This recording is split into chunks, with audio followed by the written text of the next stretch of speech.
Cuba kau fikir, orang yang ada sikap negatif, bila buat bisnes, kau rasa dia akan berjaya? Tak. Aku ada seorang kawan sekolah yang lama. Waktu zaman sekolah dulu, dia jenis orang yang tak ada kepercayaan pada diri sendiri. Semua benda dia nampak negatif. Walaupun benda tu baik, dia nampak benda tu negatif. Dan aku kadang-kadang adalah bagi kata semangat, bagi nasihat dekat dia. Kau tahu dia jawab apa? Kau boleh lah. Kau siapa? Aku ni siapa? Bad attitude, sikap negatif. So pendekkan cerita, COVID-19 kena.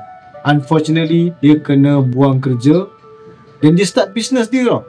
Bagi aku, dia ni orang yang berjaya dalam bisnes dia. Very successful.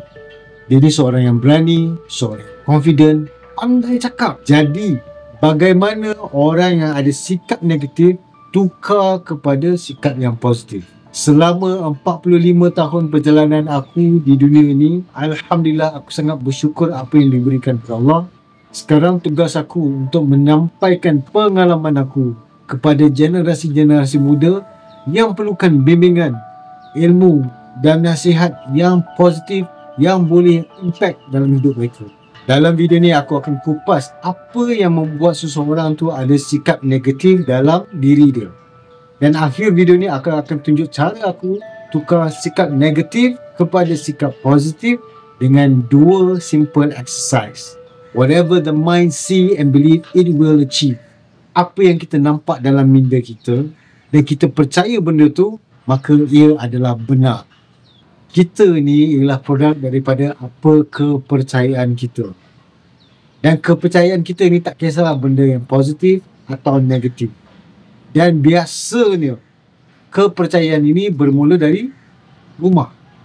Cuba kau ingat balik, ni mungkin zaman tadika atau zaman sekolah rendah. Kau kena beli barang, mak bapak kau suruh atau siapalah suruh kau buat kan.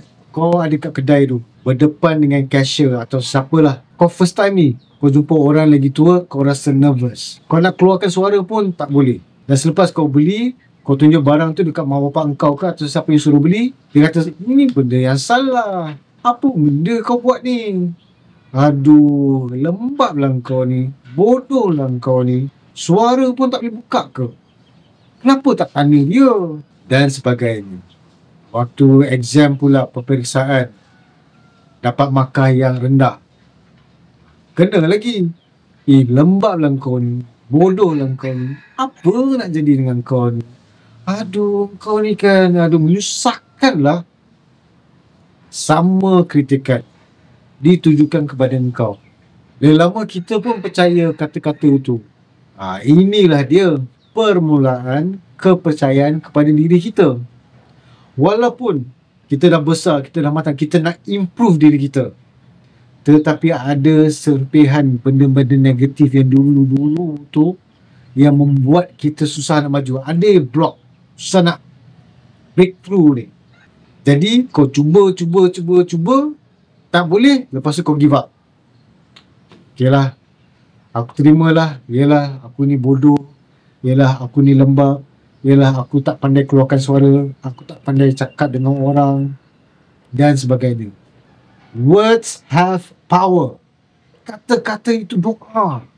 First of all, kita yang orang yang ada akal, yang bijak ni, kita jangan salahkan orang-orang, mungkin mak bapak kita atau siapa yang pernah kata-kata benda negatif kat diri kita. Mungkin diorang tak ada niat yang jahat. Mungkin itu cara diorang. Itu cara mak bapak diorang ajar diorang. So diorang tak tahu cara lain, itulah diorang guna teknik dia. Mereka sendiri pun tak tahu macam mana nak ubah. So Alhamdulillah, kau tengok video ni, insyaAllah ini membolehkan kau untuk berubah. Dan kau boleh bina kau punya generasi yang lagi positif. Sebab apa?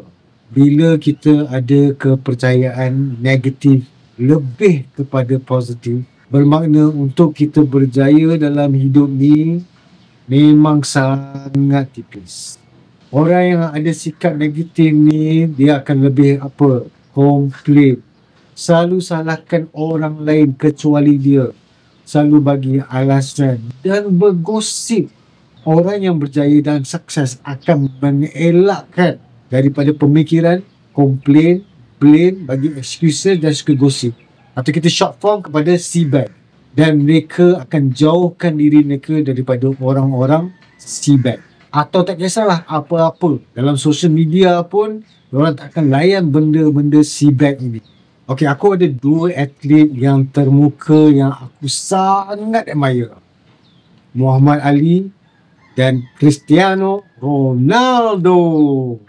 Cuba kita tengok apakah persamaan antara dua orang, kepercayaan diri mereka. Kalau kau tengok interview mereka, diorang selalu cakap mereka dah nampak diri mereka, siapa mereka akan jadi. Sebelum benda tu dah jadi, diorang dah nampak diri mereka tu, kepercayaan diri mereka tu. Walaupun ambil masa bertahun, berpuluh tahun, walaupun ada masalah keluarga, masalah financial, dapat kritikan kiri dan kanan, tetapi dalam kepercayaan diri mereka, diorang nampak benda tu, dan itulah sikap positif yang kita semua kena ada. Nak bina kepercayaan diri yang positif, kita kena praktis benda tu setiap hari sehingga inna lillahi wa inna ilaihi raji'un. Berani. Dia macam mandi. Sehari tak mandi, busuk badan. Dan biasanya bila kita yakin dengan kepercayaan diri, kepercayaan diri kita akan kuat. So trik dia apa? Sebelum kita nak bermula percaya pada diri, kita kena percaya kepada Allah. Itu trik dia. Orang yang berjaya dan sukses, kau tengok dia lah orang yang beriman dan bertawakal hanya kepada Allah. Asmaul Husna. Allah Maha Berkuasa, Maha Penyayang, Maha Pengasih, Maha Adil, Maha Memahami, Maha Mengetahui, Maha Kaya, Maha Pemberi, dan macam-macam lagi. Kita sebagai umat dia, takkanlah dia tak bagi. Maha Pemberi kan, Maha Kaya kan. Tetapi kalau kita tidak bertawakal, kita tak ada yakin kepada Allah 100%, macam mana dia nak bagi kita apa yang kita nak 100%? Setuju? Antara exercise yang aku buat bila aku rasa macam nervous atau sebelum aku tidur, aku akan start visualize dan aku akan cakap diri pada diri aku, Allah bersama aku, Allah akan menolong aku, Allah akan membimbing aku. Aku kena yakin benda ni. Dia kena letak yakin. Kau bagi 100%, Allah akan bagi kau 200% atau lebih. Tapi kena 100%. Kau kena yakin betul-betul. Bila kepercayaan diri kau kepada Allah tu kuat, barulah kau layak untuk visualize diri kau berjaya, diri kau sukses. Walaupun hidup kau terumbang ambing sekarang. Dengar ni betul-betul. Bila kau mengalami situasi yang kau memang tak suka, break up, buang kerja, accident, kena tipu dan sebagainya, jangan komplain. No see-back. Sebab kau kena faham ya, situasi ni siapa yang menentukan? Siapa yang menentukan sama ada kau kena atau tidak? Tidak orang lain kecuali Allah.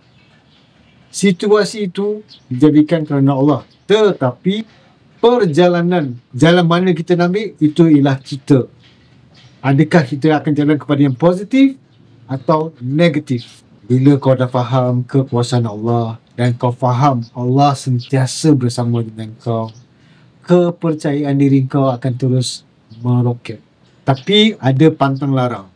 Bila kau dengar atau kau melihat atau kau menonton social media ke apa dan buat kau terasa negatif, kau punya kepercayaan diri terus jatuh.